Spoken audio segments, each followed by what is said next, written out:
Not every farming machine earned respect. Some earned rage. These machines promised to save time, money, and labor, but instead delivered breakdowns, missed harvests, and repair bills that nearly ruined farms. When they showed up, mechanics groaned and operators walked away.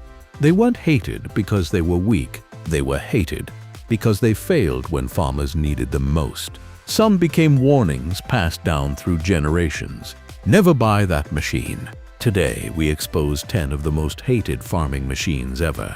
Infamous designs that cost farmers time, trust, and sometimes everything. Number 1. Fordson Model F. The Fordson Model F occupies a strange and uncomfortable place in agricultural history.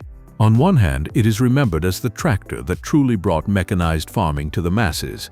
On the other, it is remembered by many families as a machine that caused serious injury and, in some cases, death.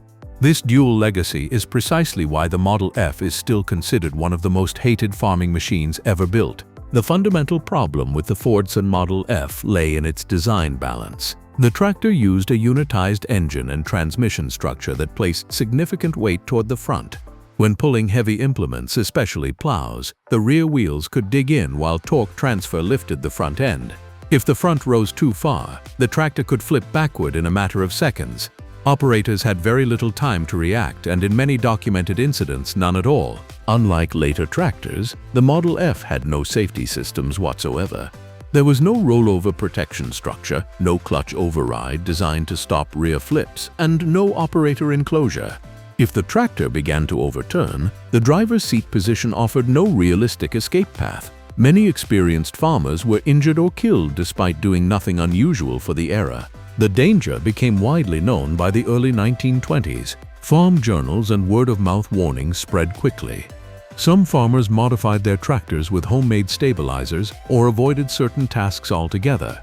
Others refused to use the tractor on slopes or for heavy pulling. Yet Ford continued to sell the machine in massive numbers because of its affordability and productivity. What made farmers truly resent the Model F was not ignorance of risk, it was betrayed trust. Farmers relied on the machine daily, and many believed that a product from Henry Ford's company would be safe. When tragedies occurred, resentment followed. Even today, antique tractor collectors warn against operating a Model F for real agricultural work. The Fordson Model F is hated not because it failed to change farming. It is hated because it changed farming without protecting the people who depended on it. Number 2. International Harvester 560. The International Harvester 560 stands as one of the clearest examples of how rushing innovation can damage both farmers and a company's reputation. Introduced in 1958, the 560 was meant to signal IH's leap into higher horsepower tractors capable of handling modern, heavier implements. Instead, it became synonymous with mechanical failure. At the heart of the problem was the tractor's rear end and final drive system. While the engine produced significantly more power than earlier IH models, the drivetrain components were not adequately strengthened to handle the increased torque. Under normal farming conditions, plowing, cultivating, hauling, failures began appearing with alarming frequency. Farmers reported broken axles, stripped gears, cracked housings, and sudden loss of drive. These were not rare edge cases. They occurred often enough that word spread rapidly through rural communities. The tractor's reputation deteriorated almost overnight. International Harvester eventually acknowledged the problem and launched one of the largest repair and retrofit programs in agricultural equipment history. Thousands of tractors were recalled, and rear ends were replaced or reinforced at massive expense to the company. While the program prevented further catastrophic failures, the damage was already done. For many farmers, the recall itself was proof that they had been sold an unfinished machine. Trust eroded. Some farmers switched brands permanently, moving to competitors they felt had engineered more conservatively. Even repaired 560s carried a stigma. Owners were often reluctant to push them hard, limiting their usefulness. A tractor designed to be powerful became a machine operators treated cautiously, an unforgivable flaw in a tool meant for heavy work. The International Harvester 560 is hated not because it was weak, but because it overpromised and under-engineered, forcing farmers to pay for mistakes they didn't make. Number 3. John Deere 4320. The John Deere 4320 represents a different kind of hatred, one born not from danger but from cost, complexity, and dependency. Introduced in the early 1970s, the 4320 was powerful, capable, and technologically advanced for its time. But those same qualities made it unforgiving when problems arose. The tractor's diesel engine and fuel injection system demanded precise maintenance. Small mistakes contaminated fuel, delayed servicing, improper adjustments could lead to serious failures. Injection pumps were expensive, cooling systems required constant attention, and repairs often exceeded what local mechanics could comfortably handle. Unlike earlier, simpler tractors that could be repaired in the field with basic tools, the 4320 increasingly pushed farmers toward dealer-only service. Parts were costly, and downtime during planting or harvest could quickly spiral into financial loss. Many farmers loved how the tractor performed when it was running properly. It pulled hard, operated smoothly, and handled modern implements well. That made its failures even more frustrating. When something went wrong, it wasn't just inconvenient, it was expensive and time-consuming. Owners often described the 4320 as a tractor that punished neglect severely. While some saw this as fair, others felt the machine was too sensitive for real-world farming conditions. The hatred toward the 4320 wasn't universal, but it was intense among those burned by repair bills. It became symbolic of a shift in agriculture, from farmer-serviceable machines to technologically dependent equipment. Number 4. Massey Ferguson 1100. The Massey Ferguson 1100 was built to compete in the high-horsepower articulated tractor market, a segment that demanded durability, reliability, and long operating hours. Unfortunately, the 1100 developed a reputation for being mechanically fragile in exactly the areas that mattered most. One of the most criticized aspects of the tractor was its hydraulic system. Farmers frequently reported pressure loss, leaking seals, and inconsistent steering response. Diagnosing these problems was difficult, especially in the field, and repairs often required specialized knowledge and parts. Transmission reliability was another issue. Under heavy drawbar loads, failures occurred that sidelined tractors for extended periods. When breakdowns happened during peak seasons, frustration quickly turned into resentment. Cooling problems compounded these issues. Overheating under sustained load was not uncommon, especially in hot climates or when pulling large implements. Operators were forced to stop work prematurely to prevent damage, reducing productivity. What made farmers truly hate the Massey Ferguson 1100 was its unpredictability. It could perform well for a time, then suddenly fail without warning. That uncertainty is deadly in agriculture, where timing is everything. The tractor wasn't universally bad. Some owners had acceptable experiences, but enough farmers suffered major issues that the model gained a lasting negative reputation. The Massey Ferguson 1100 is remembered as a tractor that looked capable but could not be trusted, and in farming, trust is everything. Number 5. Allis-Chalmers WD45. The Allis-Chalmers WD45 is often remembered for its power and innovation, but among many farmers, it earned a reputation as a dangerous and unforgiving tractor, especially for inexperienced operators. The hatred toward the WD45 did not come from poor performance. It came from how easily that performance could turn against the operator. One of the most serious criticisms of the WD45 was its reverse gear speed. Unlike most tractors of its era, the WD45's reverse was unusually fast, nearly matching its first forward gear. In real-world farm work, this was a serious liability. Backing up to implements, maneuvering in barns, or working around people and livestock became far riskier than necessary. Numerous accidents were attributed to this design choice. Operators expecting a slow, controlled reverse instead found themselves moving too quickly, sometimes crushing equipment, damaging structures, or injuring themselves and others. Unlike later tractors, there were no electronic safeguards or speed limiters to prevent this. Another problem was the tractor's power-to-weight behavior. When pulling heavy loads, especially with mounted implements, the WD45 could rear up if improperly ballasted. While this issue was not unique to Allis-Chalmers, the WD45's responsiveness made mistakes more punishing.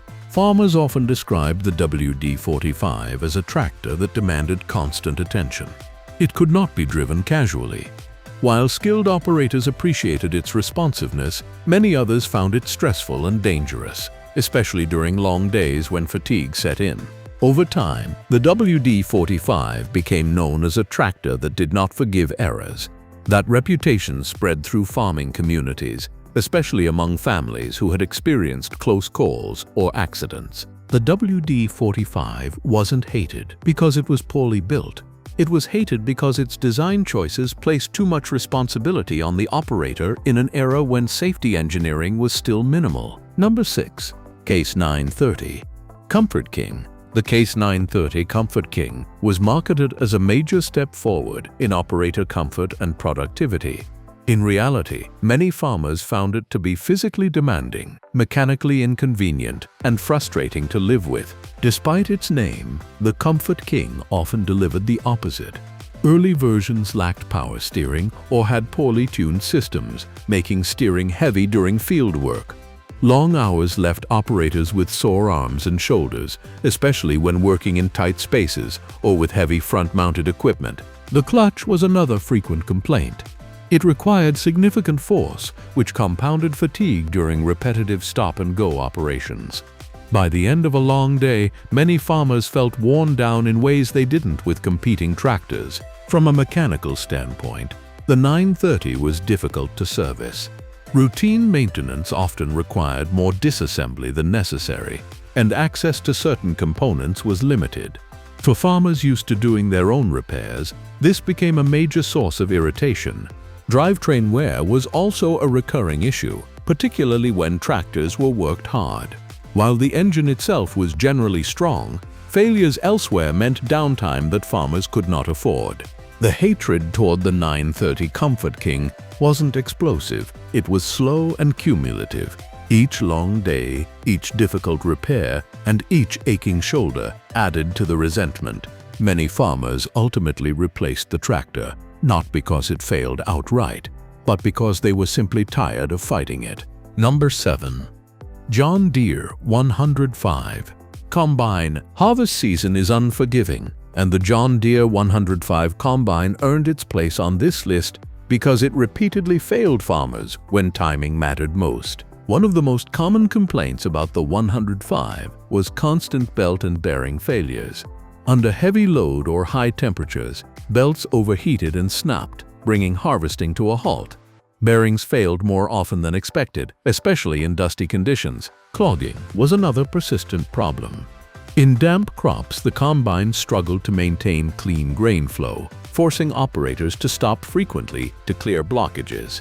Each stoppage meant lost time and mounting frustration. Farmers also reported grain loss issues, especially when the machine was pushed to keep up with weather windows. Adjustments helped, but required constant attention. Many owners felt they spent more time tuning the machine than harvesting. What truly made the 105 hated was its unreliability during critical windows. A combine that breaks down in mid-harvest doesn't just cost time, it can ruin an entire season's profitability. Some owners managed acceptable results with meticulous maintenance, but many others simply gave up and replaced the machine as soon as they could. The John Deere 105 is remembered not as a failure of engineering, but as a machine that demanded perfection in conditions that were never perfect. Number 8. International Harvester 915 Combine. The International Harvester 915 Combine was intended to be a dependable, mid-range harvesting machine. Instead, it developed a reputation for being maintenance-heavy, unreliable, and difficult to trust. One of the biggest issues was straw walker failure. Under heavy crop loads, walkers cracked or failed, requiring extensive repairs. These were not quick fixes. They often sidelined the combine for days. Engine overheating was another frequent complaint, particularly in warm climates or dense crops. Operators had to reduce workload or stop entirely to prevent damage, reducing productivity. Electrical issues compounded the frustration. Faulty wiring and unreliable sensors caused unexpected shutdowns and false warnings, making operators hesitant to push the machine. Compared to competitors, the 915 struggled in wet conditions, where plugging and inefficiency became severe problems. Farmers who dealt with unpredictable weather found the machine especially stressful to own. The IH915 became known as a combine that worked only when conditions were ideal, which is rarely the case in real farming. Owners often described it as a machine they endured rather than trusted, a reputation that followed it long after production ended. Number 9. Versatile 150. The Versatile 150 occupies a complicated place in farming history. On paper, it was exactly what large-scale farmers wanted during the 1960s: high horsepower, articulated steering, and brute pulling strength. In reality, it became one of the most physically punishing and maintenance-heavy tractors many farmers ever owned. Early versatile tractors, including the 150, were built with an extreme focus on strength and simplicity. Comfort, refinement, and long-term reliability took a back seat. The result was a machine that could pull enormous implements but demanded constant tolerance from its operator. One of the most common complaints was operator environment. Early models offered minimal cab insulation or none at all.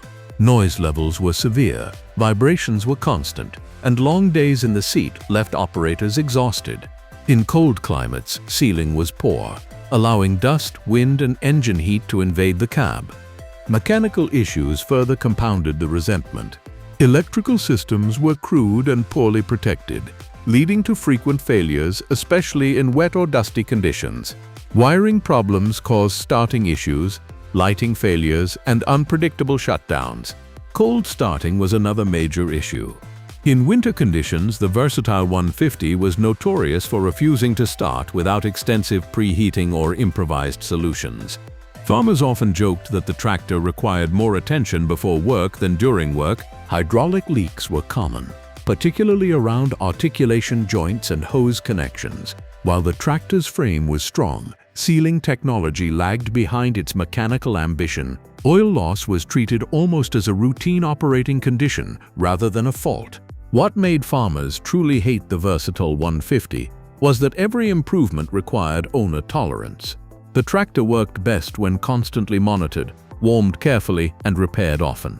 While some farmers respected its raw power, many others grew to resent living with its shortcomings day after day.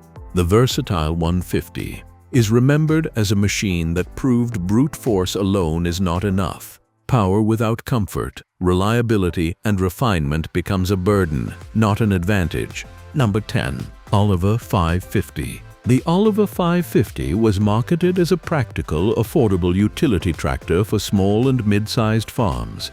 Unfortunately, it became known among many owners as a disappointing compromise that struggled to justify its place in the field. One of the most frequent criticisms of the Oliver 550 was inconsistent engine reliability.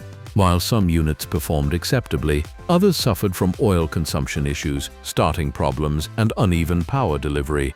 These inconsistencies damaged confidence in the model as a dependable daily-use tractor. Parts availability quickly became another major source of frustration. As Oliver's market position weakened in later years, replacement parts became harder to find and more expensive. For farmers who depended on fast repairs, this translated into extended downtime, often during critical work periods.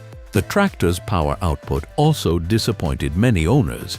While adequate for light utility work, it struggled with heavier implements that competitors in the same class handled more comfortably.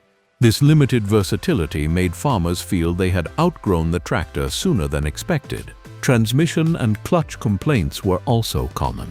Shifting could be stiff, and clutch wear appeared earlier than anticipated, especially in stop-and-go operations such as loader work. Resale value further cemented the tractor's negative reputation. Compared to competitors, the Oliver 550 depreciated quickly. Farmers who attempted to trade up often found their tractor was worth far less than expected, reinforcing the sense that they had made a poor investment. What made the Oliver 550 particularly disliked was not catastrophic failure, but persistent disappointment. It rarely failed dramatically, it simply failed to meet expectations consistently. In farming, a machine that underdelivers every day becomes just as hated as one that breaks outright.